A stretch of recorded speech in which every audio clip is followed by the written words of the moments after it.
ഒരിക്കൽ തിയോദർ ഹെർസൽ എന്ന് പറയുന്ന സയോണിസ്റ്റ് നേതാവ് അബ്ദുൽ ഹമീദ് എന്ന് പറയുന്ന തുർക്കി ഖലീഫയോട് പലസ്തീനിലെ ഭൂമി വിട്ടുതരാൻ വേണ്ടി $2 ബില്യൺ ഓഫർ നൽകുകയാണ്.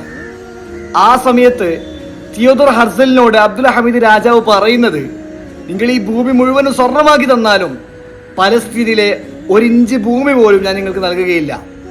ഈ സമയത്ത് തിയോദർ ഹെർസലിന് വളരെ കൃത്യമായി അറിയാമായിരുന്നു ഉസ്മാനിയ ഖിലാഫത്തിന്റെ രാജാവായിട്ടുള്ള അബ്ദുൽ ഹമീദ് രാജാവ് അവിടുന്ന് ഒരു വലിയ സാമ്പത്തിക പ്രതിസന്ധിയിലാണ്. ഈ അവസരം മുതലാക്കിക്കൊണ്ടാണ് അദ്ദേഹം $2 ബില്യൺ നൽകുന്നത്. അദ്ദേഹത്തിന് വേണമെങ്കിൽ അത് സ്വീകരിക്കാമായിരുന്നു. പക്ഷെ അദ്ദേഹം സ്വീകരിച്ചില്ല എന്ന് മാത്രമല്ല, അദ്ദേഹം തിരിച്ച് മറുപടി നൽകിയത്, നിങ്ങൾക്ക് പലസ്തീൻ ഭൂമി വേണമെങ്കിൽ അതിന്റെ വില വെറും $2 ബില്യൺ അല്ല, മറിച്ച് ഈ ഭൂമി ലോകം മുഴുവനും ഉള്ള എല്ലാ മുസ്ലിങ്ങളുടെ രക്തമാണ് അതിന്റെ വില എന്നുള്ളത്.